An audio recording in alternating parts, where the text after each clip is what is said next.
Bonjour les amis, cette vidéo s'adresse à toutes les personnes qui parlent le français.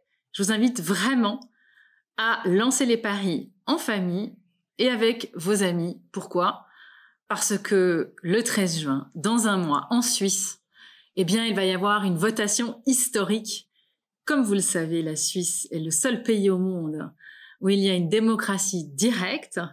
Et vous êtes très nombreux, on l'a remarqué dans vos commentaires sur les réseaux sociaux, à vous dire si seulement on pouvait habiter en Suisse, si seulement on avait le droit à une démocratie directe, ça changerait tout dans notre pays.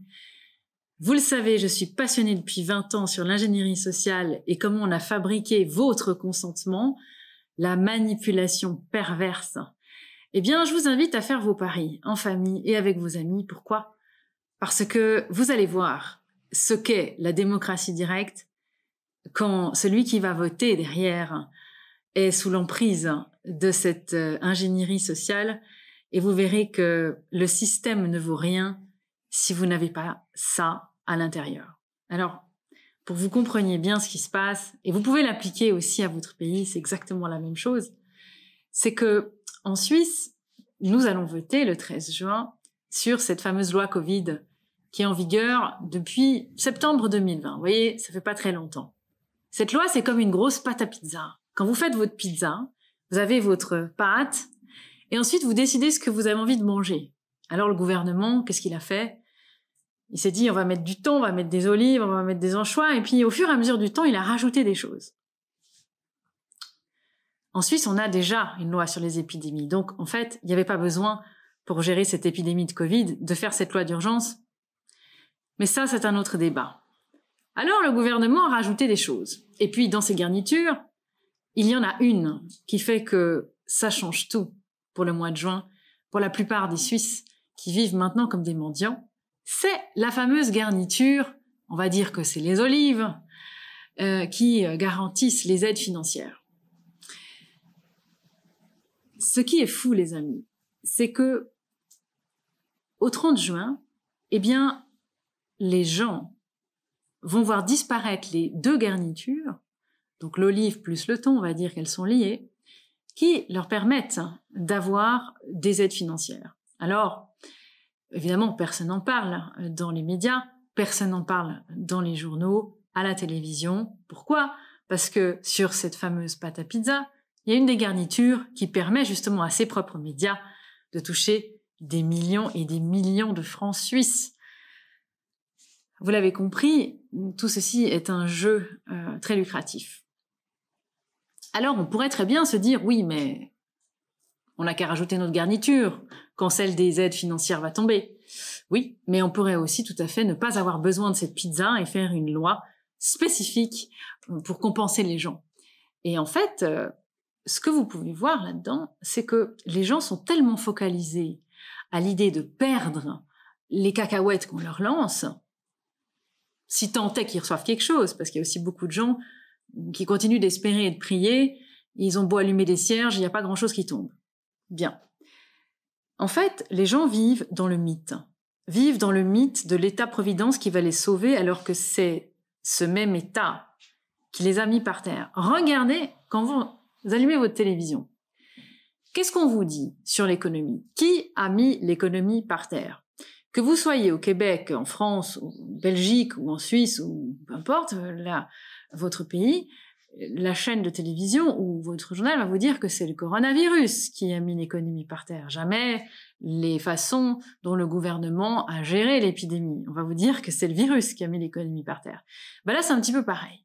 Maintenant, ce qui se passe, c'est que vous allez voir, et faites bien vos paris tout de suite, il vous reste que quelques semaines. Sur les plateaux télé, on fait des débats d'opinion. À quoi ça sert en ingénierie sociale des débats d'opinion? Dans ma pâte à pizza, je suis le gouvernement en Suisse, j'ai rajouté une garniture, des anchois, qui s'appelle passe sanitaire. Donc maintenant, j'ai une base légale pour dire, eh bien, la Suisse aura un passe sanitaire. Pas de souci.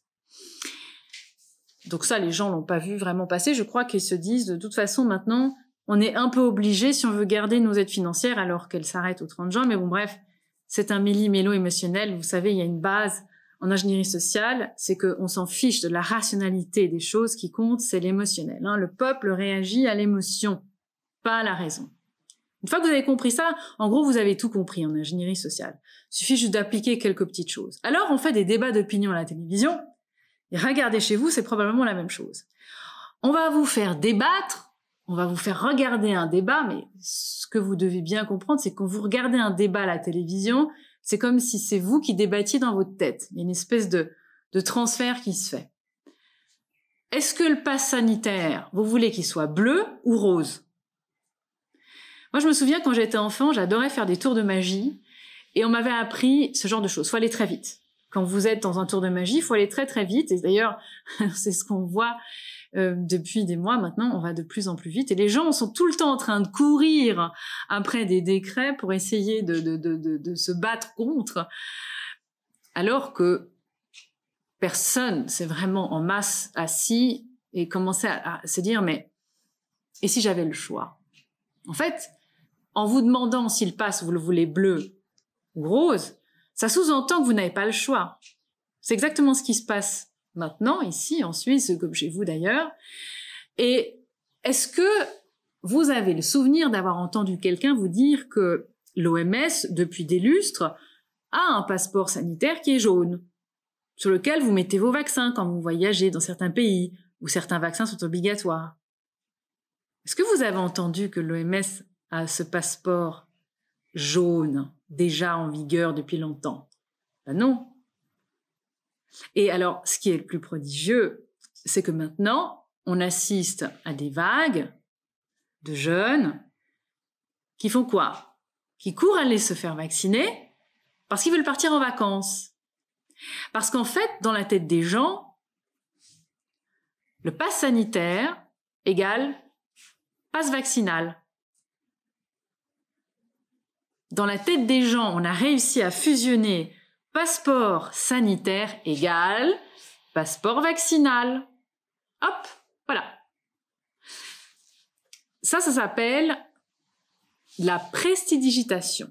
Et comme vous le savez, si vous vous intéressez à la magie, moi c'est un sujet qui me passionne aussi depuis des années, eh bien, une des premières choses qu'on fait, c'est justement savoir travailler les mots, aller très vite, et puis maîtriser tout ce qui est mentalisme. Donc, on va s'intéresser au fonctionnement de votre cerveau. Et regardez comme ça glisse très vite sur les médias. Maintenant, il n'y a même plus besoin de parler de vaccin. Les gens courent aller se faire vacciner pour partir en vacances, alors que à aucun moment il est question d'obligation vaccinale concrètement en termes de droit. Donc, on vous fait débattre sur la couleur, alors c'est une métaphore évidemment, de votre passe sanitaire. Est-ce que vous le préférez bleu ou rose? Bleu ou rose? Allez, vite, vite, vite, choisis. Va falloir voter bientôt, hein, si tu veux garder tes aides, dépêche-toi. Voilà comment ça se passe. Et puis, ce qu'on vous dit pas, aussi en Suisse, et là vous allez assister, vous allez le voir, regardez bien ce qui se passe. La fabrique du consentement, vous avez l'occasion, rêvez les amis, de voir ce qu'est la fabrique du consentement en observant ce qui se passe en Suisse dans les prochaines semaines. Et je vous tiendrai au courant sur mes réseaux. Qui est au courant que, en laissant passer cette loi, elle va durer 10 ans. 10 ans. C'est-à-dire que cette grosse pâte à pizza à la base, qui permet de mettre tout ce qu'on a envie de manger dessus, elle serait en vigueur jusqu'au 1er janvier 2032. 10 ans. 10 ans.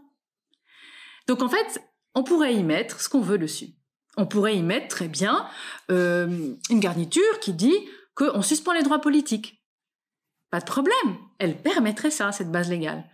D'ailleurs, on pourrait tout à fait imaginer que le peuple suisse, grâce à cette loi, n'aurait plus la possibilité de voter sur quoi que ce soit au nom de l'urgence pendant 10 ans.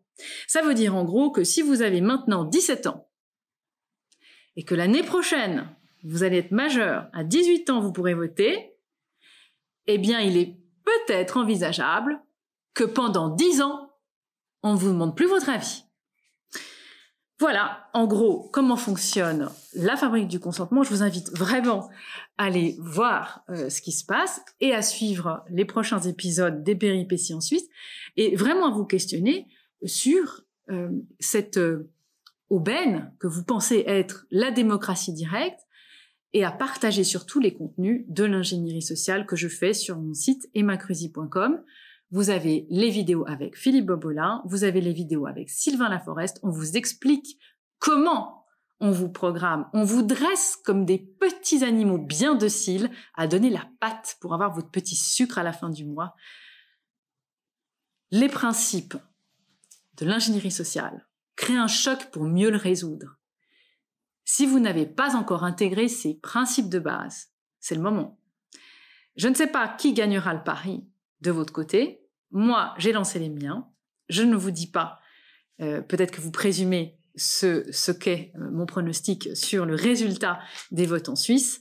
En tout cas, je vous remercie de partager cette vidéo pour commencer peut-être un chemin de questionnement. Incitez les gens autour de vous à enfin se poser les bonnes questions au lieu de répondre à celles des autres dans l'urgence comme des petits robots bien dressés. À bientôt les amis.